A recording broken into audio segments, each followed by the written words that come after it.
আসসালামু আলাইকুম ওয়া রাহমাতুল্লাহি ওয়া বারাকাতুহু। প্রথমেই স্মরণ করি যিনি আমার জন্মদাতা মুহাম্মদ আলী, জন্মগুরু। দ্বিতীয়তে স্মরণ করি মুহাম্মদ এনামুল শেখ, যিনি আমার শিক্ষাগুরু। ওনার চরণে কোটি কোটি সালাম ও অভিনন্দন।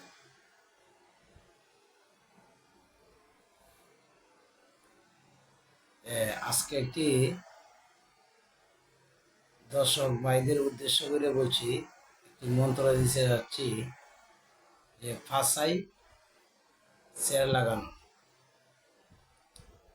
সের এবং পিরা যে যেটাই বলুন, প্লাস্টিকের সেরও এটা লাগাইতে পারবে। এটা লাগাইতে গেলে অনেকেই অনেক জাতের কথা বলে, ইউটিউবে অনেক জাতের নিয়ম দিয়েছে, জানি না আমারটার ওনারটা মিলব কিনা। আমার এটা সম্পূর্ণ গুরুবিদ্যা, আমার গুরুর কাছ থেকে নেওয়া। তো এটা লাগাইতে গেলে সর্বপ্রথমেই লাগবে আপনার একটি আফাং গাছ, সাদা আফাং লাগবে। যে মনে করেন এই যে গাছটা আমি দেখাইতেছি, এই যে এই যে দেখছেন, কেউটাকে আফাং, কেউটাকে বিলারসা, কেউটাকে চিরচিরা গাছ। ঠিক আছে, তো এটার শিকড় লাগবে। এই যে শিকড়, শিকড়টা প্রয়োজন হবে। আমি সম্পূর্ণ বেদ ভাঙ্গা দিব, যে আপনারা কাজ করলে বুঝতে পারবেন কতটুকু কাজের রেজাল্ট। আমাকে জানাবেন, একটু পরিশ্রম করতে হবে। তো মন্ত্রটা আমি দেখে দিতে পারবো না স্ক্রিনে, আমি দুইবার বলে দিব মুখে, আপনারা শুনে শুনে ভিডিওটা চালায় মুখস্থ করে নেবেন। আচ্ছা, এটার কিছু, এটার আবার নিয়ম আছে। আপনার যে জাপান গাছটা, এটা অমাবস্যা এবং পূর্ণিমায় সবচেয়ে ভালো, বেটার। পূর্ণিমার যে সংখ্যাটা, এটা অন্য কাজের সম্বন্ধে ওইটা আর বললাম না। এটা নিয়ে অনেক আরো ভিডিও আছে, অনেক কিছু কাজ করা যায়, কিন্তু আমি একটাই দিব, যে মানুষের চেয়ারে আটকানি। ঠিক আছে, এই যে শিকড় এটা।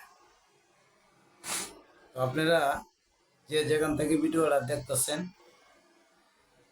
ভিডিওটা বেশি বেশি করে বন্ধু বান্ধবদের শেয়ার করবেন। আমার নতুন চ্যানেল ভাই, হয়তো মনে করেন এতটা বোঝা আমি বলতে পারতেছি না, তাই আমারটা মনে হয় যে আপনার লাইক শেয়ার কমেন্ট একবারেই পাচ্ছে না, খুব কম। তো মন্ত্রটা আপনি অমাবস্যার দিন সিদ্ধ করে নেবেন, মোমবাতি আগুন বা আগরবাতি জ্বালায়া।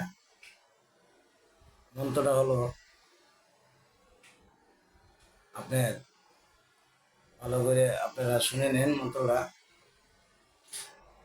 আকাশে বাতাসে লাগাইলাম তালি, হু হুঙ্কার হর্য তালি, সাক্ষী জল করিস না বিপদ।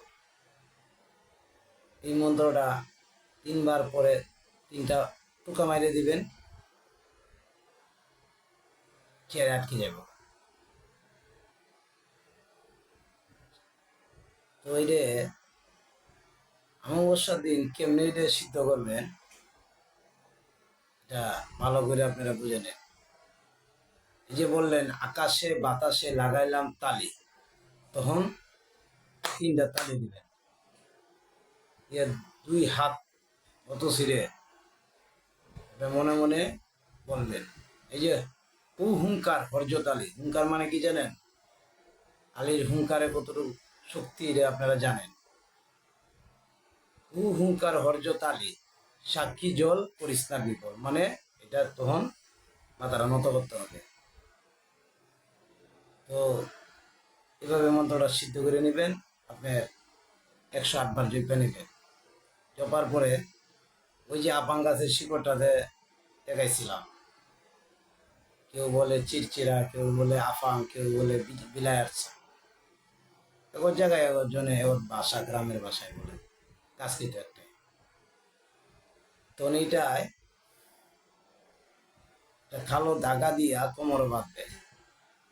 অমাবস্যার দিন আনার পরে বাঁধবে। কিছু নিয়ম আছে, এটি পালন করবে। তখন মনে করেন আপনার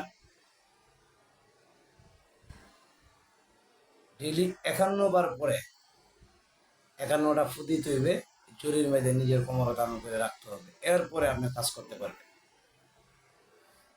মন্ত্রটা আবারও বলে দিচ্ছি, নিয়মটা তো বলছেনই, আপনারা যে যেখান থেকে যেভাবে পারছেন, অনেক যাতে নিয়ম অনেকজনে বলছেন, কিন্তু আমি যেভাবে বাইঙ্গা বইলা দিছি ওইভাবে কেউ বইলা দিব না। আমি কিন্তু বাইঙ্গা বইলা দিছি মন্ত্রটা কিভাবে সিদ্ধ করতে হবে, কিভাবে কাজে খাটাইতে হবে। এই কাজটি না করলে আপনি সারা জীবনও কাজে খাটাইতে পারবেন না। আরো তো ইউটিউব চ্যানেলে অনেকজনে অনেক রকম বিদ্যা দিতেছে, যার কাছে যেমন আছে। আমারটা এটা গুরুবিদ্যা। আমার বাপের নাম মোহাম্মদ আলী, আমার গুরুর নাম মোহাম্মদ এনামুল শেখ। ওনার কাছে আমি চিরকৃতজ্ঞ আছি। উনি আমার দীক্ষা গুরু। গুরুর আশীর্বাদ যদি আমার পাশে থাকে, আপনাকে জনগণটা আমি অনেক কিছু দিতে পারবো। এমন আছে কি আমার কাছে এমনও বিদ্যা আছে যে আপনার গরু দিয়ে যে সারের লড়াই করে, এমনও বিদ্যা আমার কাছে আছে। কোনো ভাইয়ের কাছে যাইতে হবে না, নিজেরটা নিজেই করতে পারবে। একটু সাহসের দরকার, এটাই। এই পর্যন্তই ভিডিওটা শেষ করলাম। আসসালামু আলাইকুম ওয়া রাহমাতুল্লাহি ওয়া বারাকাতুহু।